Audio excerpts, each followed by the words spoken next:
നമസ്കാരം നമസ്കാരം. നമസ്കാരം. എന്താ അച്ഛാ വിശേഷം? ഗുജറാത്തില് വീണ്ടും കലാപം, 22 പേര് കൊല്ലപ്പെട്ടു. വീണ്ടും?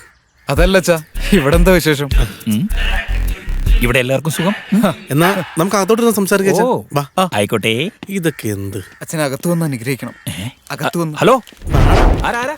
ഇരിക്കേ. അച്ഛൻ വന്നിട്ട് ഇരിക്കട. അച്ഛൻ പോലും ഇരിക്കൂ. Thank you. കണ്ട അനുസരണ കണ്ട. എനിക്കങ്ങോട്ട് മനസ്സിലായില്ല. Kinder Joy. Kinder Joy. Kinder Joy. ഓ, കിൻഡർ ജോയ്. എവിടെ അച്ഛാ എന്ത് കിൻഡർ ജോയ്? പൊട പരീക്ഷയില്ല നാളെ. ഈ സാധനത്തിനെ കല്യാണം കഴിഞ്ഞ ഉടനെ വിഷമിച്ചു തോന്നണം. അല്ല ശ്രീകുട്ട, കിൻഡറും ജോയും ഞങ്ങളുടെ പേരാ. ആണാ? വെറുതെ ആളെ കൊതിപ്പിച്ചു. വേഗം ചെന്നോടാ, ഇക്കൊല്ലം തോക്കാനുള്ളല്ലേ. പോ. അല്ല, വന്ന കാര്യം എനിക്കങ്ങട് ഓക്കെ